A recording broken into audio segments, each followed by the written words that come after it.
छोटी सी झोपड़पट्टी बनी हुई थी जिसमें एक नौजवान अपनी जिंदगी गुजार रहा था। वो किसी से बातचीत करना, ताल्लुक बढ़ाना बिल्कुल भी पसंद नहीं करता था। उस नौजवान ने वहीं पर अपनी छोटी सी जिंदगी को आबाद किया हुआ था। उसे एक साथी की ज़रूरत थी, मगर वो हर तरफ मशहूर था कि दिमाग से पागल है, किसी काम काज का नहीं, तो कोई उसे अपनी बेटी नहीं देता था। इसी तरह एक लड़की उस नदी किनारे पानी भरने को आई तो उसने उसे अगवा कर लिया और अपने साथ रखा। उसे अपना बनाने की कोशिश करने लगा। वो बेचारी बहुत परेशान हो गई अपनी जान बचाने के लिए, अगर उसे कहीं से कोई राह दिखाई नहीं दे रही थी।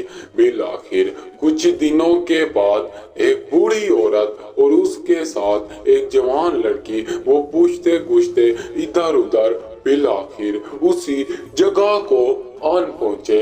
और जैसे ही उस झोपड़पट्टी के करीब पूछने को गए तो वो नौजवान आया और उन्हें पूछा कि क्या बात है। तब उनकी गुफ्तगू होने के बाद नौजवान ने कहा कि यहाँ पर ऐसी कोई भी लड़की मौजूद नहीं है।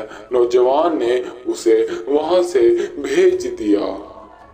वो नौजवान एक रोज नए काम की तरफ रवां दवा हुआ, जहाँ पर एक शख्स जो कि शरबत बनाता था, जिसमें मिलावटें करता था, नौजवान भी उसके साथ शामिल हो गया।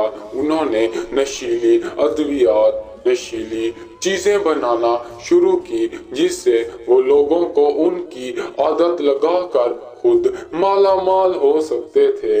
मगर उनकी बदकिस्मती यूं ठहरी कि वो सारा जो सामान लेकर दरिया किनारे कश्ती पर गुजर रहे थे तो वो सारी कश्ती डूब गई। नौजवान अपनी मौत आप मर गया। दूसरी ओर उस बेचारी लड़की पर जुल्म और तशद्दुद होने की वजह से वो बेचारी पागल हो गई और उसने अपनी अक्लियत, अपनी सोच, अपनी सलाहियत को खो डाला। जब कोई उसके पास जाता बातचीत करने को तो वो डर जाती और उसी को वही जालिम नौजवान समझती। इस तरह से उस बेचारी बच्ची की जिंदगी बर्बाद हुई। एक नौजवान का वहीं से गुजर हुआ तो वो उसे देख के डरी। नौजवान ने जब बातचीत की तो उसे मालूम पड़ा कि ये कौन है। नौजवान ने उस लड़की को उसके माँ बाप से मिलाया, जिससे उन्होंने इनका शुक्रिया अदा किया। धीरे धीरे लड़की पहले की तरह बेहतर होने लगी।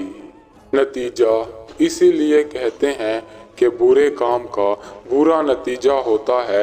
नौजवान अपनी बुरी सोच और हरकतों की वजह से अपना अंजाम पा बैठा।